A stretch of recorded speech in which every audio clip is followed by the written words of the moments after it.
Lord God, we just thank you, Lord God. We give you all the glory, honor, and praise, Father. I ask that you fill me up, Father God, with the words that you would have to say to your people, Father God, that they hear all of you and none of me in Jesus' name. Amen. Amen. All right, we are going to do a quick recap. You want me to hold the baby? I'll hold the baby.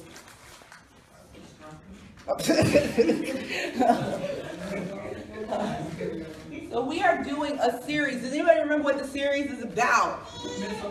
Mental health. And what specifically are we talking about? Mental health. Alicia helped me to hone in on this. But mental health, what? From whose perspective? From what? From the Christian perspective, or the Christ-like perspective, right? So we're looking at mental health through this particular lens. So I'm really excited because last week we talked a lot about how to uncover some of the wounds that we've had in our past and things like that, and how to uncover some of the wounds that we've had in our past and some of the things that are going on with our past and everything. And today we're going to dig more, and we're going to talk about healing and the healing process. And yesterday, I'll be honest, I was talking to God and I was like, okay, Lord, this is a lot. Okay, help me, because, you know, if anybody knows me, I get like word overload. And so I can even get that with God sometimes. Whoa, slow down a little bit. But I'm really excited about this word. We read a scripture last time, and it was Proverbs 4:23. That was like our focus. Does anybody remember what that scripture said? Go ahead. Yeah, it talked about guarding your heart. Yes, it talks about guarding your heart. Why? Because out of it flows the issues of life. Out of it flows the issues of life. And we kind of started talking about what does that mean. So what does that mean?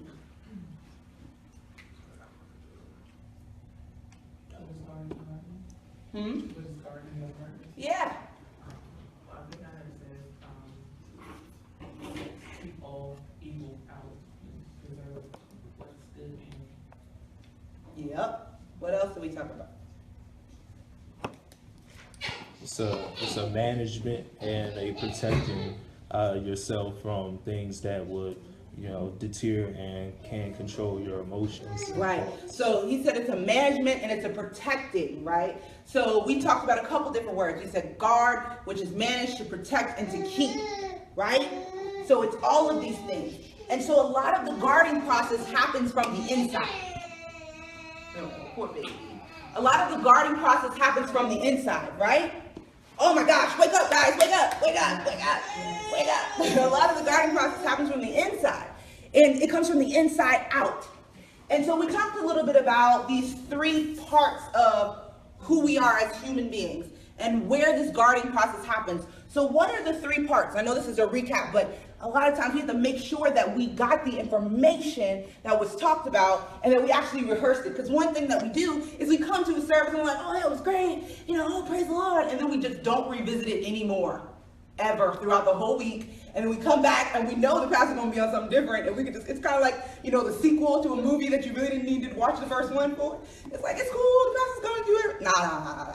We're going to try to remember the things that God is trying to do in us. Because there's a reason that we're here and that someone else isn't.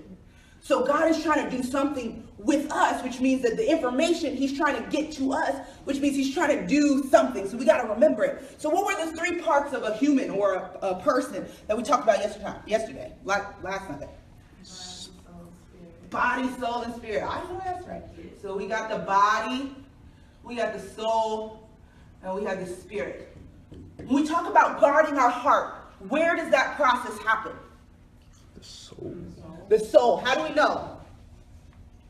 Because that's where all of our characters and emotions is. Right. So our mind, our will, and our emotions, everything comes from here. The soul. The body, we are very familiar with the body. What does the body tell us? You got to eat, you got to sleep, you should run, but it's more comfortable to sit. Like, that's the stuff that the body tells us. And the spirit is an interesting thing, because sometimes people confuse it with the Holy Spirit. Everybody has a spirit of connection to God. But once the Holy Spirit comes in, it just blows that thing out the water. It's amazing. But we're going to spend all of our time right now on the soul, because that's where the mental health, the emotional health, the relational health, all of that comes from that area. So last time when we talked about when we talked about healing in the soul area, what was one of the processes that we used? Does anybody remember kind of the process that we used to do that?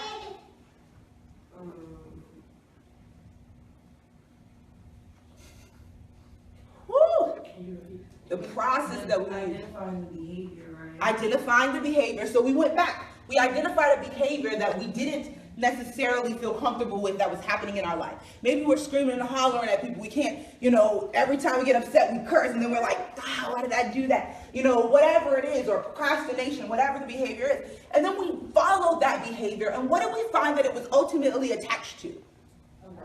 A wound, exactly. And what type of wound? There was 4 different types of wounds. Man, I'm digging in, see if we remember. There was 4 different types of wounds that we talked about that could be produced by a really sucky event in your life. Does anybody remember one of the 4 types, or all of the 4 types? Yes, correct. Security, yes. What's another one? Perez. But provision. I feel like Perez kind of is outdoing all y'all. What's another one? So we got security, provision. Protection or safety, right? Protection or safety, right? There's one more. Starts with an A. Acceptance, right? And that's one that comes up very often because it's linked to our identity. So guys, I want you to remember these things because God is doing something, right? He's doing something. So today we're going to talk about the healing process. So have you guys ever noticed that in the scriptures, when there is when Jesus is trying to explain something, he uses natural things that we see every day. He uses farming. Well, we don't farm, but they understood it back in the day. So he used farming and stuff. So I'm going to do the same thing because God spoke to me the same way that he always does, which is there is a physical part of this that we can understand. So first, has anybody ever injured a body part? Yes. Like broke a leg, broke a limb, something, broke a finger, broke something. So we're gonna go down this little, how do we heal our bodies? Let's just go from the break. Let's say something is broken. So the first thing that happens is there is a break. There actually has to be a break, right? We don't just go up into the doctor's office and be like, I think I might break my finger tomorrow. Can you fix it? No, there actually has to be a break first. And then what happens? What happens after there's a break and we go into the doctor's office? What happens? What do they do? Not right away. What do they do before they do that? They have to look at it. They x-ray, they have to look at it, right? They have to examine what's actually the problem. They have to examine the problem because let me tell you, if I say to some doctor, hey, I think I broke a wrist, and they're like, okay, let's just do this, and they're breaking it some more because they didn't look at it at all, right? They need to know what's actually going on. So they examine it. What do they do after they examine it typically? They found out what was wrong, then what happened? You have it. After they talk to you about it. Yeah, usually they talk to you about it. Part of the examination. They try to fix it, right? And sometimes that Charlie kind of hit on it is setting it, or some type of surgery happens, right? And so they try to fix it. Then after they try to fix it, or let's say you go through surgery, right? Let's say you broke your leg, you went through surgery, then what happens? You have to recover. You do have to recover, but what do they typically put on it? A cast, right? They cast it, or they put some type of bandage or protection or something like that. And then after that, after they put the cast on it, do they just be like, go home, we'll see you, when you're all better, you're good. Oh, you need a checkup. Checkups. I feel like you saw through this. They usually give you some type of pain relief and something, and then they do these regular checkups, right? Okay. So we're gonna stop right there. I want to stop right there because that's a lot. We want to talk about this kind of in depth so that we can see what we're going to talk about when we talk about a soul injury. Because this is necessary for us to understand. Because a lot of times we're more ready to accept how to heal a body injury, but with a soul injury, like a heart injury or something like that, we're like, fix it, Jesus, now. And then when it doesn't get fixed right away, we're like, I didn't pray loud enough. Fix it, Jesus, now, right? But what we have to realize is that there is a process to each part of of this. Okay, so when we talk about surgery, I want to jump here because we kind of talked about breaking it down. When we talk about surgery, what happens in the natural surgery? What happens in the natural form of surgery? If I broke my leg or I broke something, They gotta cut you open. They gotta cut you open. What else happens? They work. They work. What are they doing in there? Setting or fixing. Resetting, fixing. What are some other things they could be doing while they're in there? Laughing. Well, hopefully not. But that could happen. Removing something, right? Taking something out that shouldn't be there. Have you ever heard of the surgery where they took something from one part of the body and put it in another part of the body, right? So they're moving stuff around. And so you have surgery, but why do we get a cast put on it or a bandage put on it or something? Stabilize it. What were you going to say? Because it needs to heal, because stabilize it. And this is one of the things that God was really talking to me about. And we're going to get into it with the soul injury, but talking more about a physical part. This is the part that sometimes we forget. It has to be cast. Yeah, you got healing, and the next week you feel just as crummy as you did the last time because you never let a cast be put on it so that it could set, so that it could heal. The healing happened at the surgery. But go ahead and try to walk on that daggone leg after the surgery. It's all messed up and jungly. It doesn't work. Even though they did the work already, it doesn't work at the surgery. There has to be a cast put on it to preserve it, and then there has to be some checkups that happen.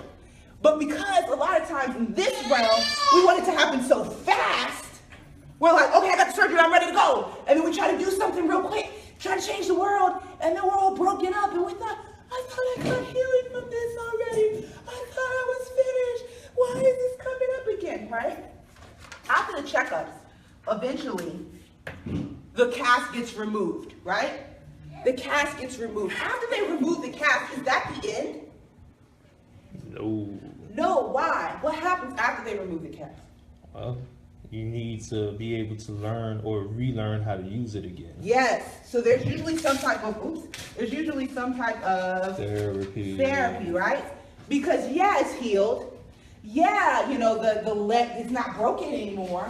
But have you ever watched somebody's leg come out of cast? It's all shrivelly and small, and like sometimes they're like, oh, I'm not even used to walking on this thing anymore.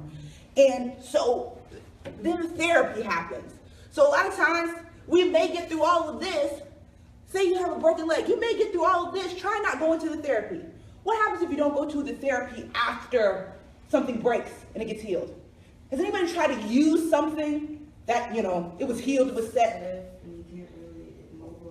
Exactly. It gets stiff, and then doctors, if you ever talk to the doctors, they usually say you do more damage, right?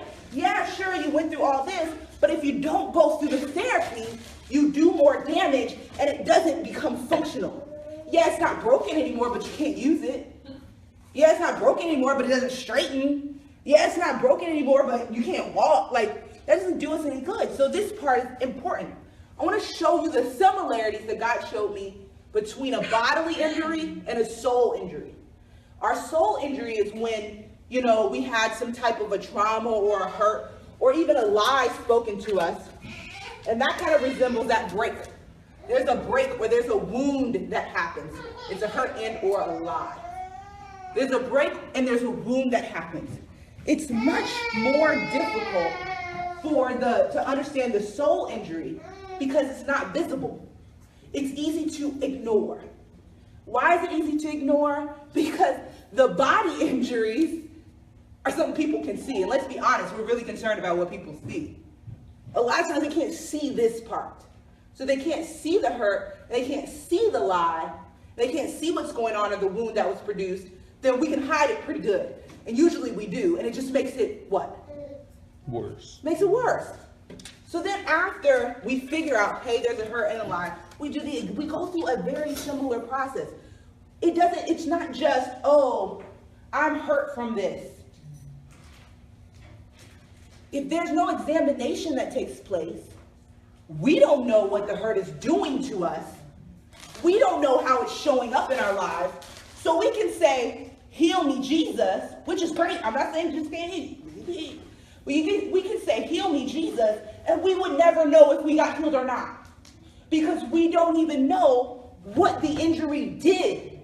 If I broke my leg, I know if the doctors did a good job or not, because if I can or can't walk at the end of this. But if I have a hurt and I don't examine it and see, oh my gosh, this hurt is making me treat people this way. This hurt is making me isolate in this way. This hurt is doing this to me, and this is what's coming out. If I don't examine it, I don't even know if the doctor is doing right or not. Now, granted, it is God, so I mean, I'm sure he's doing a good job.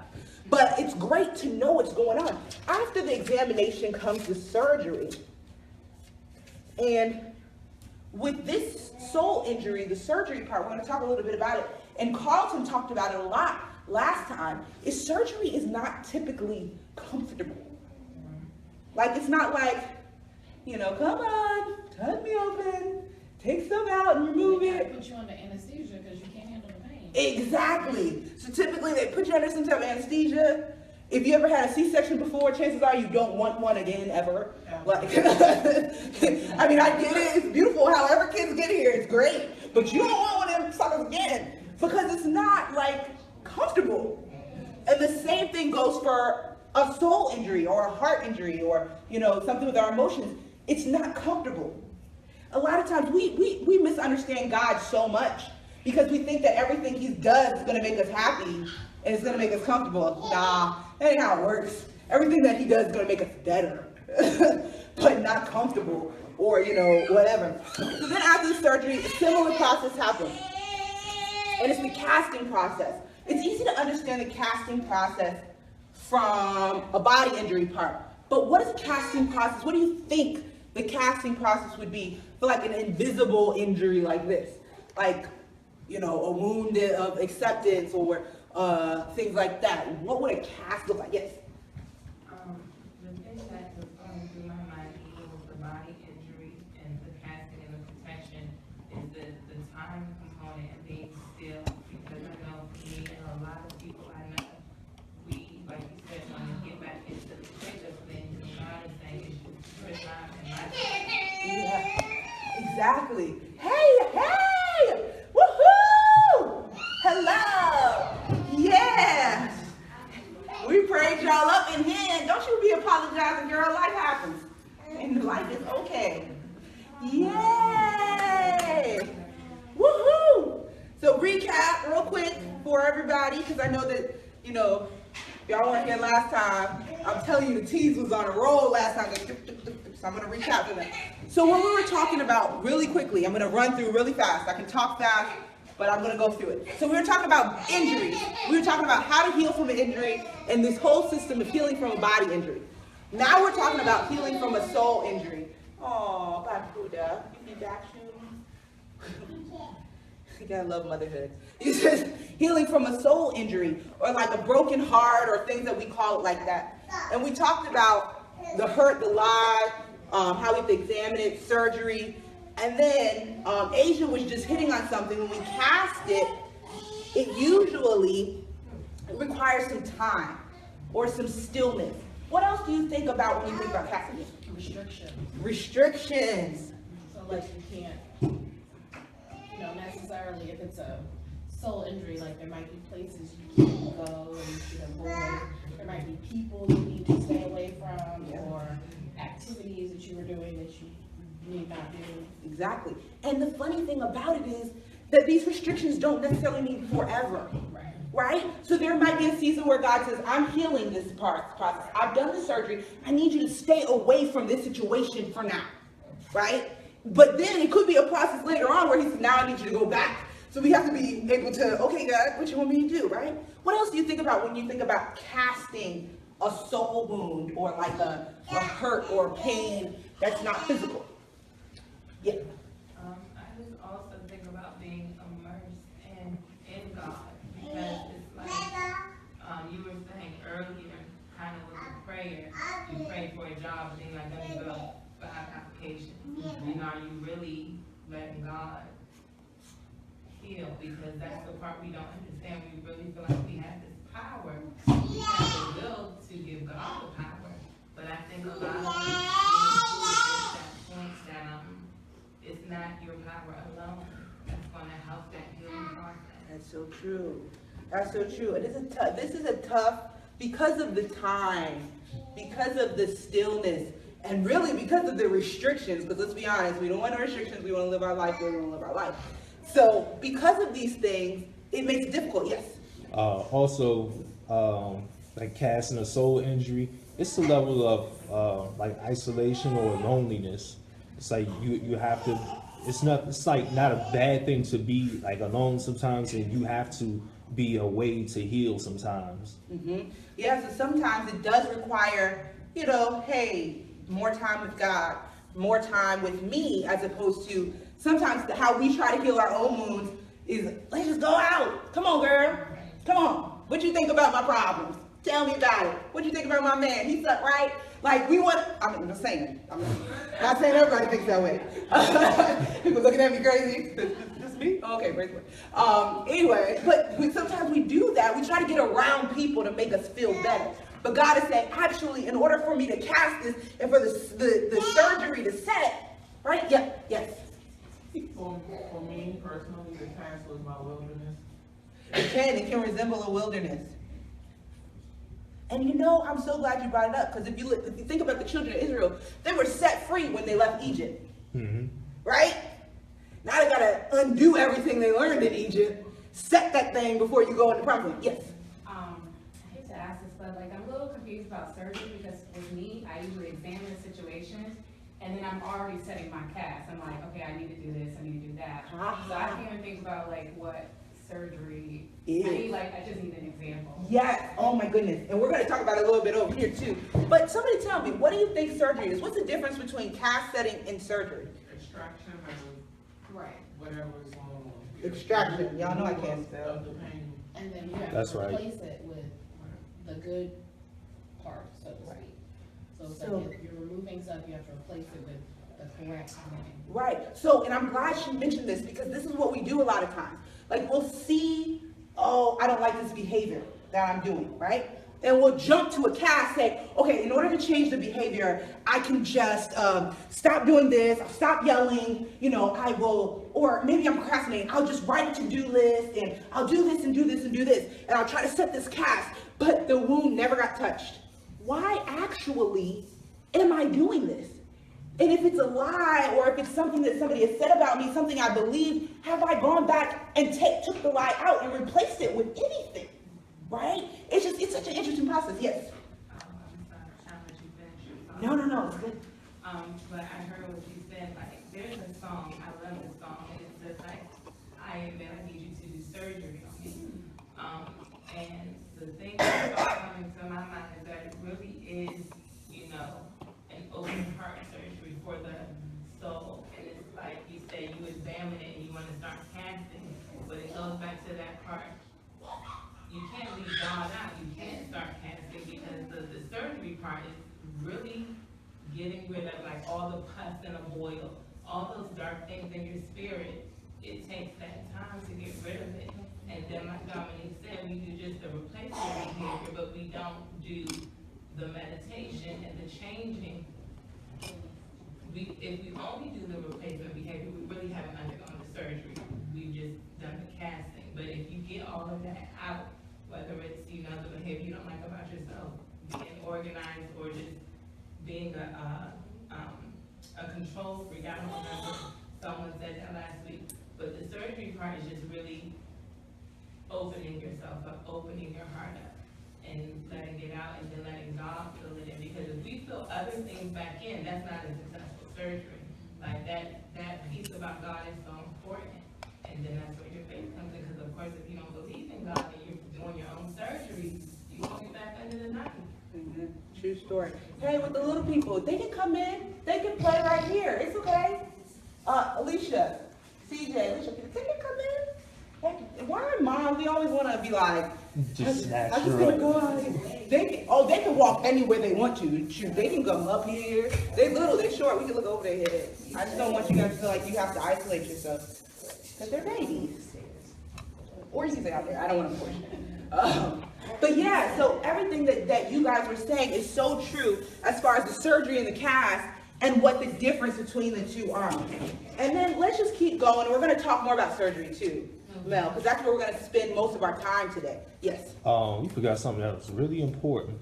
When it comes to soul surgery, you have to be willing for any other kind of surgery, because if you're not willing, then it's not going to work. Like, you have to be willing to, like, feel that hurt, to feel the pain of the letting go, or the confront yourself, the self-examination. And if you're not willing, nothing takes place. True, very true, very true. It's so funny with babies. I love it. Yes. Steve.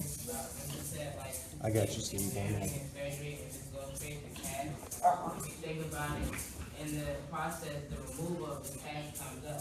So if you put the cast on, you're gonna get removed. Surgery doesn't get removed. Whew. What? Okay, I know there's so much going on. Look, I'm gonna challenge you guys. Put your baby, if your baby's walking, put them down, let them walk. Go sit down. It's okay. If you see them about to fall, somebody will catch them. I promise. Somebody will catch the baby. It's fine. They're fine. Steve said something. I want to say one thing that Perez said real quick. He said that if you try to jump down, if nobody heard him, this is so good. If you try to jump down to casting, the cast gets removed. The surgery doesn't get removed. The surgery doesn't change. The cast is not healing. The cast is an outward appearance that eventually goes away. Perez, man, I just want to throw this at you for good reasons. For good reasons. But yeah, that's your son. That's your son. I love it. Thank you. But yes, the cast, and that's a lot of times why we're like, oh, I thought I was healed. The cast done got removed, and you're exposed again and can't walk on the daggone thing anymore, right? Oh my God. So then you got to do a checkup, right? We'll talk a little bit more about checkups, and then you have to remove the cast, kind of like what Perez says. It's going to come off. You know, that part is going to come off. And then, I'm ripping them. Then you got to go through therapy, right? So let's go back up to the surgery. This is where we're spending some of our time. And we're about to close out, but this is where we're spending some of our time. And we're actually going to do an activity on this part. Steve. So yes, sorry, Steve. Hi, husband. Steve said, our bodies will mend itself with the foreign items inside if it isn't taken out. Yeah, if it isn't taken out. So that goes back to, somebody said, surgery, you have to be willing. Was that you, Carlton? Yes. Surgery, you have to be willing, right? So if God has to put stuff in to hold it in place, then it's like, as long as those things aren't taken out, then you'll be fine, right? But sometimes we try to go in and remove what God already did. You know why I love kids? Really, really quick segue. You know why I love kids and running around? Because it kind of reminds me of how it must have been in Jesus' day. Because there was no children's church. I mean, you don't hear about them talking about, let's put the children's church. And they actually learn and grow, and it's amazing, and it's wonderful when they're in this space. I know it's kind of stressful for moms. I get it. But it's wonderful. So I just want to encourage you guys. So this is how we heal and all that stuff. And then eventually, once we go through all this, on either side, we get to a point of healthy function. So, really quickly, we're going to do some of this process. We're going to do some of this healing and look at what it looks like. All right, you guys ready? You ready? Some of you guys might be like, I have no idea what's going on. I kind of came in at the middle of this. I don't know what y'all talking about. But I want to talk about the surgery, because Mel hit on this. So we have this examine part. We talked a lot about the examination last week. But now we have the surgery. And we talked about surgery entailing taking out or putting in or replacing of something. And let's be honest, there is a soul type of surgery, and it usually includes things we don't really understand. The first thing is forgiveness of self. That is a part of the surgery. And we're going to talk about what forgiveness is, because it's not just a word. A lot of times we say, I forgive, and then we're like, why didn't I forgive? Why is it still the same? Because it's actually more than a word. The next thing is forgiveness of others. Sometimes we're really good at this and not so good at this. Or we're really good at this and not so good at this. But for it to happen, you have to be good at both. Or you have to learn how to grow in both. And then the last thing about surgery is replacing the lie with truth. So one of the things that I realized, even in my own journey, is that when a wound happens, a lie comes. So if somebody hurt me and now I feel unaccepted, I say things to myself unintentionally like, man, such and such didn't even stick around. Why am I even playing like somebody else gonna stick around? Like, why do I even feel like this is going to be different? And it replays every situation you get yourself in. So yeah, you may forgive such and such, but then you got this lie replaying over and over and over again in your head in every situation that you get into, right? So these things are really big, but they require a few things to be able to do. So I want us to turn, don't look at this, I want us to turn to Luke chapter 23, verse 34. Luke chapter 23, verse 34. Luke chapter 23, verse 34.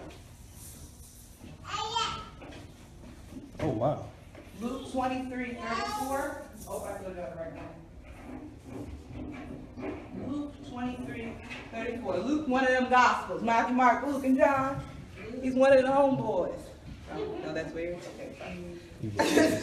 Whenever Shannon shakes her head, I know that I have exceeded my coolness barometer. It's no longer cool. Okay, sorry. So Luke 23, 34. Can somebody read? My phone already on Luke 24. I know that's right, because your phone was ready. Can somebody read it for me?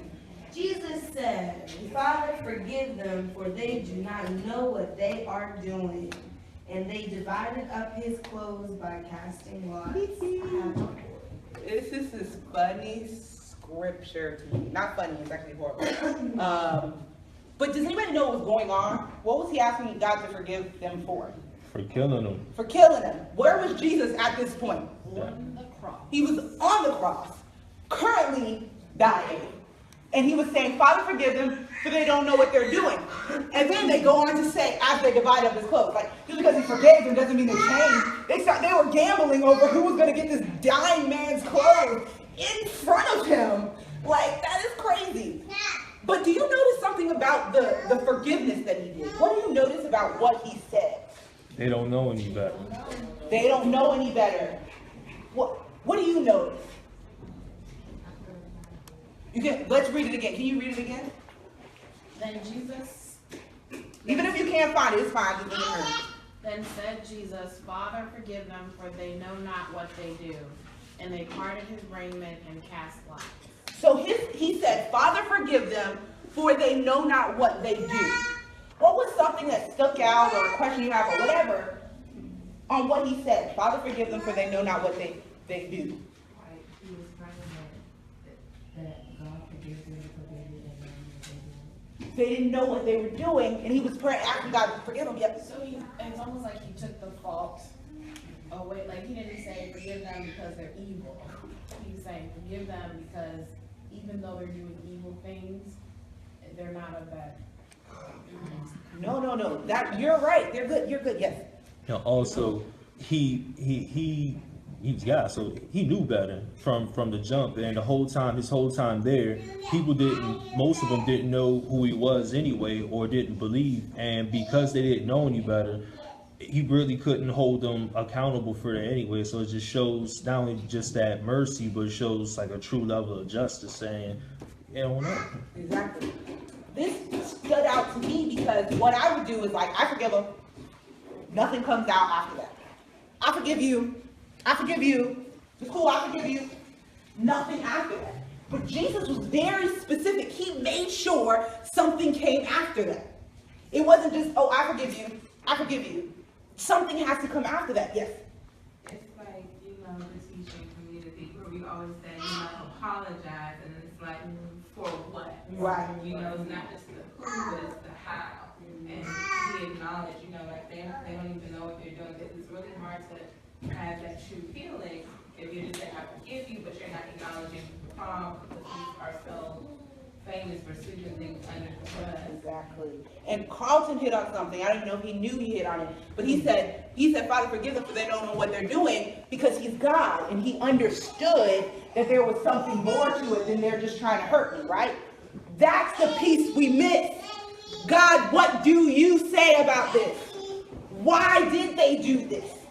That was transformational. Asking that somebody that hurt you did something wrong, and then saying, God, why did you do this to me? And expecting him to say something. God, why did they hurt me? God, why did that happen? We want to say, oh, God, God forgive them because they were just acting crazy and I don't got no time for them and just forgive them. That doesn't hold water.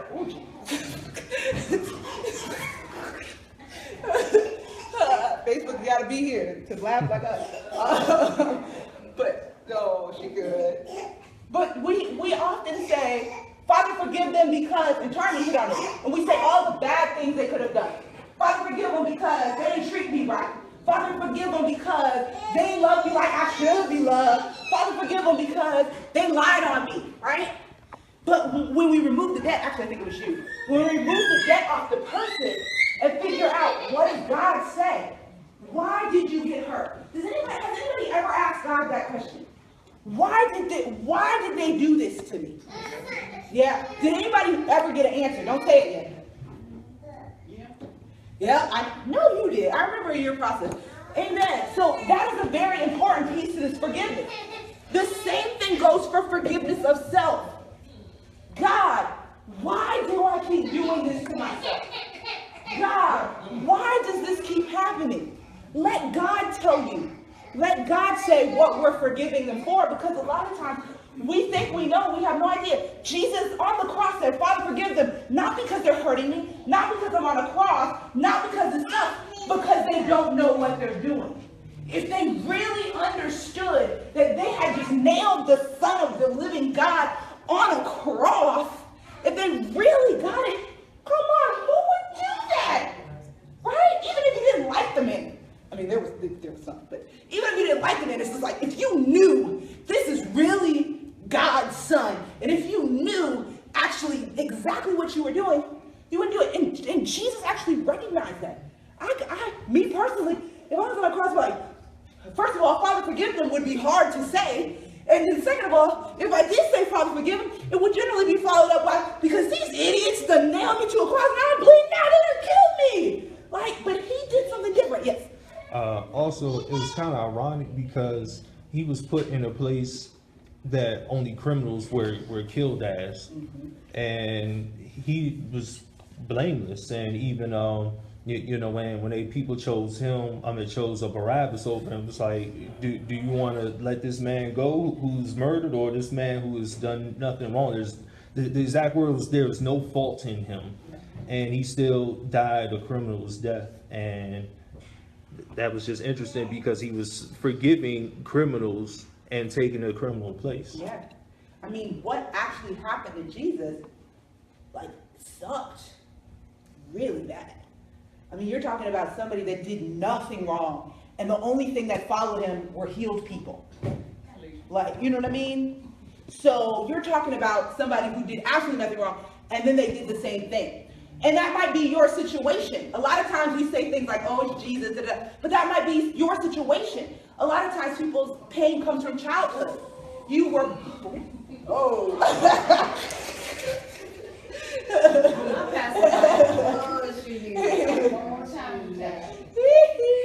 I love it. I love it.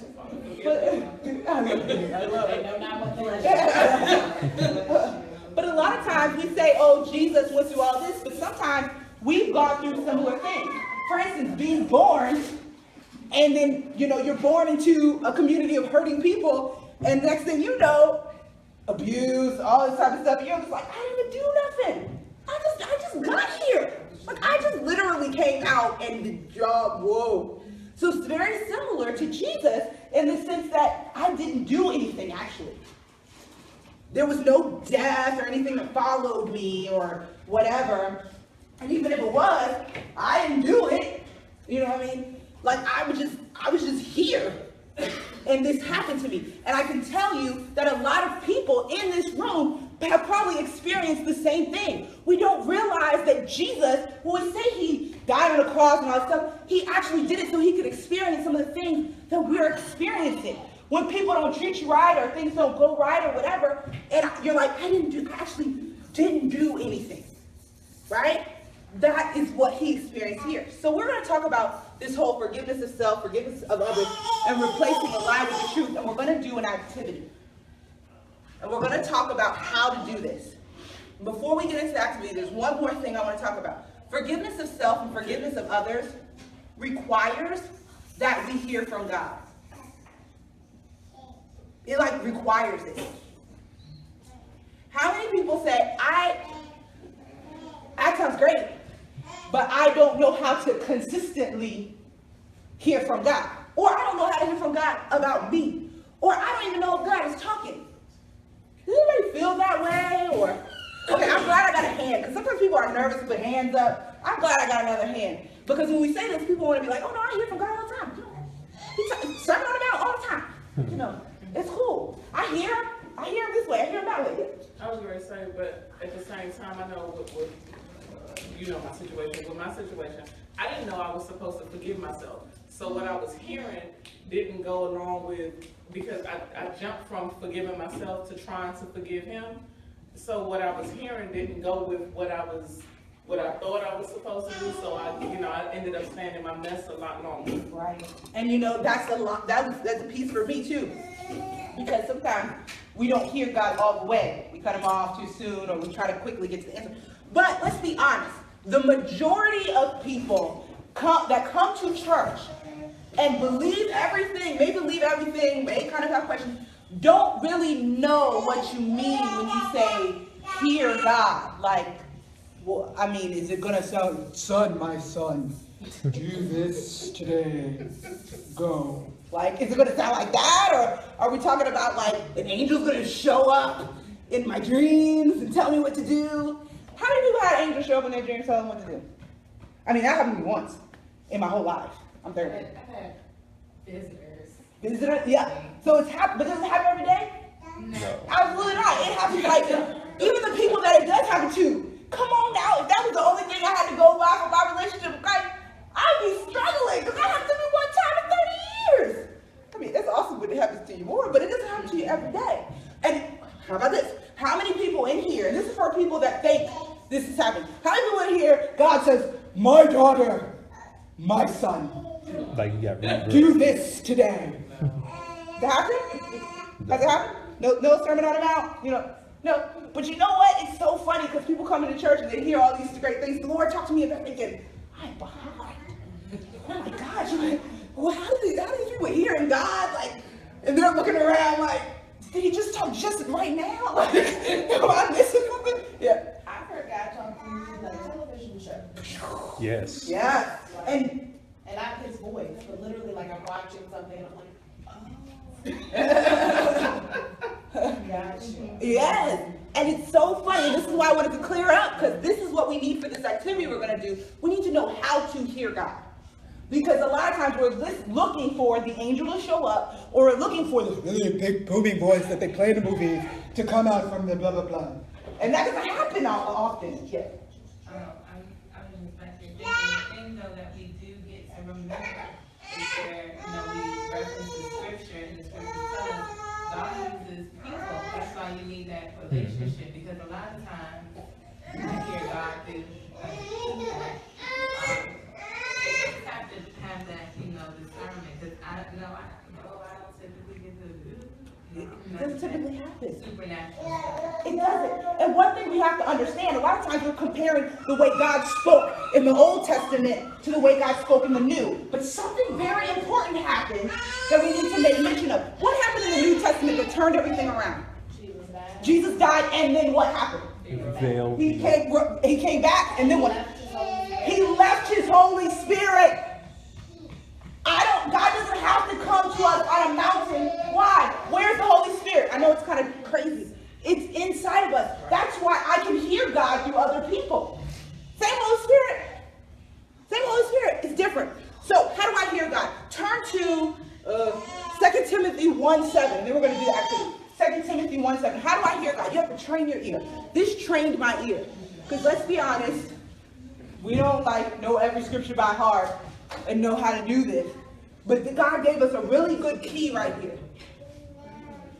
I want one of my teens to read this, if I can. One of my teens to read this. 2 Timothy, it's a little tricky to find. 2 Timothy chapter 1, verse 7. Use the table of contents if you don't know where it is. No shame. No shame. I use table of contents all the time. Galatians, no shame. It's after 1 Timothy. It is after 1 Timothy. I was gonna say Second. that, but I didn't want to be a smart. Person. So 2 Timothy chapter 1 verse 7. 2 Timothy chapter 1 verse 7. And then we're going to go into doing something really awesome, and we're going to pray out of here. 2 Timothy chapter 1 verse 7. Kind of changed my whole life right there. 2 Timothy. You got it? Okay, Perez, can you read that loud? You good? Nothing to apologize. Here, let me take a picture. She ain't gonna be that either. At 8 years ago. Go ahead. For God has not given us the spirit of fear, but of power and of love and of a sound mind. For God has not given us a spirit of fear, but a power of love and sound mind. This changed my life. Let me tell you why. When you're trying to hear from God, you have to know who God is not. That is true. And there's one very specific thing he tells us. I am not the spirit of fear, and I haven't given it to you. So worry, doubt, fear, anger sometimes comes in that fear category. It stems from fear. It's not God. Whenever we ask God a question, I guarantee you fear will come up. Guarantee. But what we don't realize is that fear comes after God spoke. It always is in response to something. True. Always. It's always in response to something. God will tell us to do something completely crazy out the box, and then fear goes, oh no, you can't do that, because if you do that, everything's going to fall apart. Nobody's going to like you, and this is going to happen. Gotta be like, and then you're like, I got bills to pay. Exactly. Or God says, move out your apartment and you have nowhere to go because I have a place for you. And fear says, I got 4 kids, 3 kids, and the 4th one coming. Right? So the thing about it is we say things like, oh, we don't know how to hear from God. But I guarantee you that when you ask God a question, a conversation breaks out. Who are you talking to? Who's talking? We don't ask ourselves those questions. I guarantee you when you say, Lord, what should I do? You know, let me just go by me. And, you know, we're pretty career-oriented in American culture. Lord, what should I do? You need to go and apply here. Oh, God, I can't apply there. I don't got a degree for that. You know, well, we don't say, oh, God, we think we're talking to ourselves. I don't have a degree for that. I can't do that. That's just ridiculous. That's setting myself up for failure. Who are you talking to? That's what we have to ask ourselves. We say all the time, well, I don't hear from God. Really? Who are you talking to? You talking to yourself all the time? Where's this conversation coming from? Who are you responding to? What'd you say? I said it has to come from somewhere. It has to come from somewhere. But in American culture, we've intellectualized God. So of course it has to come from me because I'm so smart. I'm so intelligent. So this whole conversation is just me having a conversation with me, which makes perfect sense, right? Not really. And a lot of times, God will tell us to do things we would never tell ourselves. The body is all about self-preservation. It's all about the easiest method to get what I need. That's all. Like, we're animals. Like, seriously. And if you look at how animals work, I want to eat, sleep, mate a lot, and you know, that's what animals do. That's what our bodies are wired to do. Anytime there's something that comes up that's against what our bodies are wired to do, where did it come from? Where did it come from? So now, in order to do this forgiveness activity that we're about to do for ourselves and for others, we have to be willing to at least give it a try. You might think I'm completely crazy right now, because I often think I'm completely crazy. And it's perfectly okay if you think that. But give it a try. We're going to do an activity where we give it a try.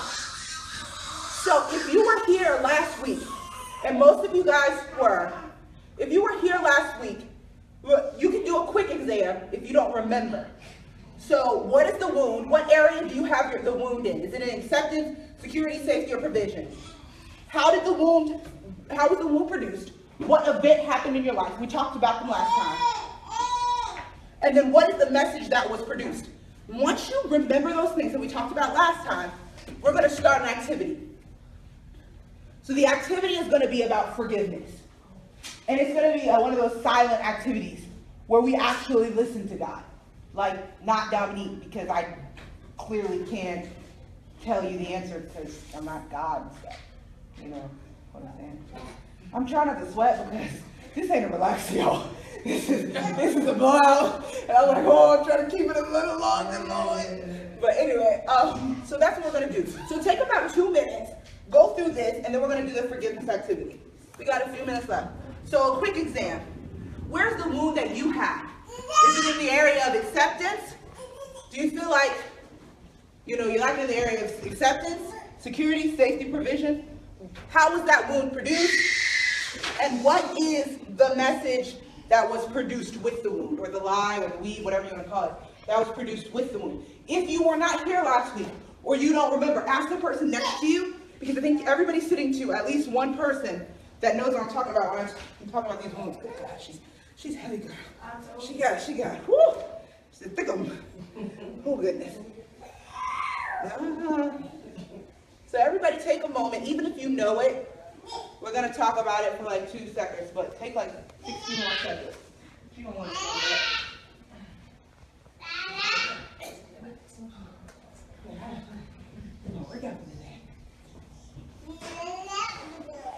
Okay, who can go down the rundown of the quick exam for me, from them, willing to share? Goodness gracious. Come on, blow out. Yes. The wound is provision. The wound is provision. It was produced by my parents, but on 2 different levels. 2 different levels. And I can't see the question. What is the message that was produced by the wound? The message that was produced by the wound is that throughout life, I probably won't be able to be everything that I'm supposed to be for myself and for my children. So there's the lie that's produced. And under normal circumstances, I would go deeper into how was the wound produced so we could all fully understand, but you guys get a picture. Who wants to do another one? Yes? I'm gonna go with say acceptance. Acceptance. Yeah, that's That's a very, big one. huh? That's a big one. Yeah. And how was the wound produced?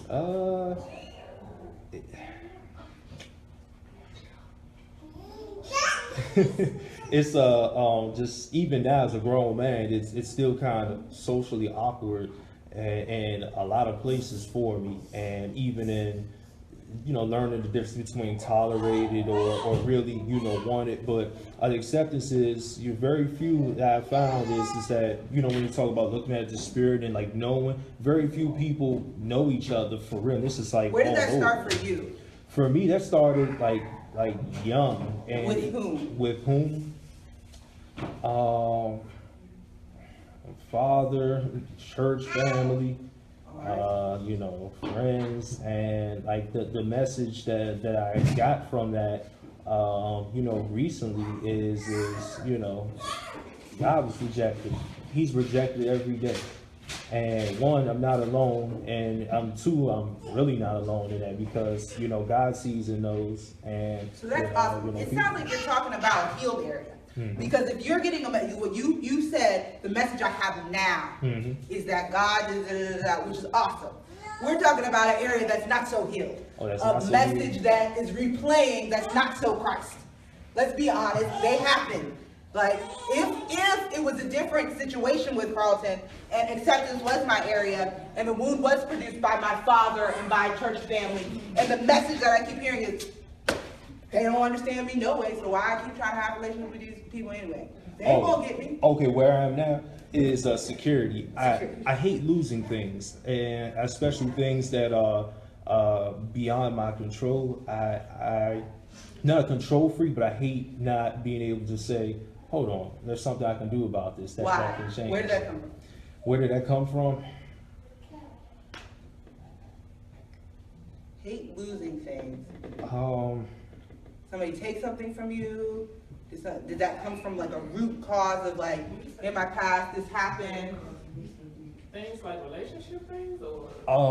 No. So well, just like things in general, whether things I've worked for, things that I've earned, things that I've put time and effort in, and prayer and other stuff, and that's probably, that root probably goes back to, you know, like abuse and manipulation and stuff like that. And though I've gotten better, but that still sits, that still makes me very quick to, you know, be cutting of, because I know what it's like to not just lose, but to just be like, you can't have this, or this is beyond your control, and I've just always hated it. Yeah, and that's good. And he was talking about that security, and a lot of times, if you've ever been a teacher and you see kids with their backpacks on, they don't ever want to take their backpacks off. I don't know if you guys have ever experienced it. It's like, no, don't touch my bag, don't touch my stuff.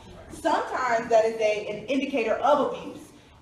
You know, and it's a way that I can regain control. Like, no, this is mine. Don't touch it, don't take it. And this is the second question is very important to the forgiveness activity we're going to do.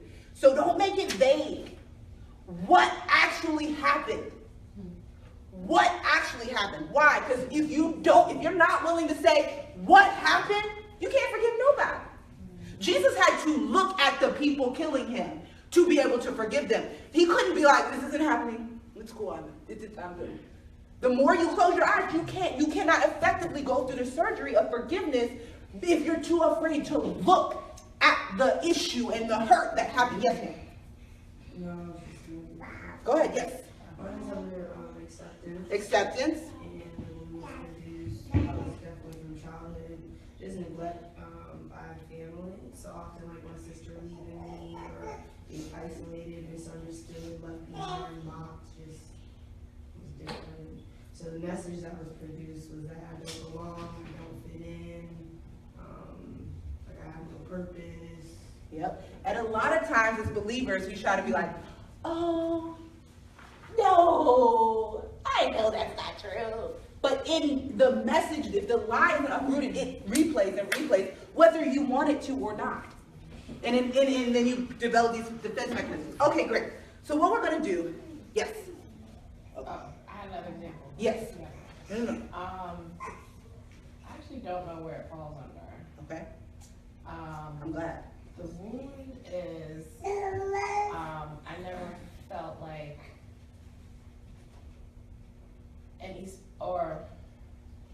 the wound was any space that I had, I never felt like it was really mine. And it was produced from childhood and being constantly told, you know, you live here, but nothing is yours, you can't do anything, you can't touch anything, you can't take anything with you when you go. And the message kind of made me feel like, the message that was produced was kind of like, anything that I have collected since then, it's like, I have to take it with me everywhere. Right. That's it. Oh, so I guess it kind of falls into like a security thing. So it's like, that's my sense of security. It's like, I have my stuff. And so wherever I am is my space, because it's my stuff, you know. Yeah, exactly. And again, like she's absolutely right, it falls into security. So sometimes you got to answer the other questions and then go back up and find out where the wound is, right? It's a security thing where it's like, a lot of people will rush and get houses. Have you ever seen this? Or they'll rush and get like a car, like, oh my God, I got money, even if it's like the worst possible situation. I gotta get this house, I gotta get this apartment, I gotta get out of here, this is mine, it's mine, you can't take it from me, right? And then, you know, a couple months later, it's like, shoot, this is too expensive, how did I get here, right? But it's because there's a security thing where it's like, I can't live like this, and it becomes a security thing. So I need everybody to have at least done this in your mind. It's better on paper, but at least done this in your mind. Because what we're about to do is we're going to take 5 minutes. I'm actually going to take the children. Because we're going to take the little people. We're going to go in the office, the forbidden zone. We're going to go in the office, just me with the children. We're going to go in the office.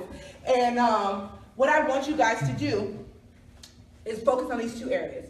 Forgiveness of self and forgiveness of others. The question that we need to ask God when we do this is, God, why did this happen?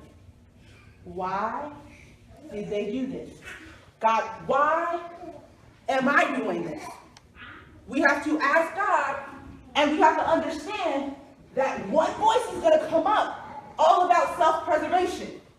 It's going to, sometimes you can make it not come up. You guys might be really good like that. But typically it'll come up. Like for instance, if God says something like, hurting people hurt people, and then you say, you know, that can't be true because this person, that they knew what they were doing the whole time, and there's no way they know what they were doing. They looked me in the face, I told them how I felt, and they did it anyway, right? So that is the fear voice. It comes up. We have to find that voice and find what it's responding to. If we can find what it's responding to, then we can find out. If you cannot, this is what I want you to do. Write the whole conversation down on a piece of paper. And then dig into it after you write it down. But the biggest thing is we're going to take 5 minutes. Nobody's going to talk. Babies are going to come with me so nobody's distracted. And you are going to ask yourself, God, you're going to ask God, why did this happen to me? Or why did I do this to me? You're going to find his answer. And then you're going to prepare a forgiveness statement. Just like Jesus. Father, forgive them for, Jesus said they know not what they do. What is God saying is your for? Father, forgive them for, he might say something completely off the wall that you never thought of. Who knows? I'm taking the kids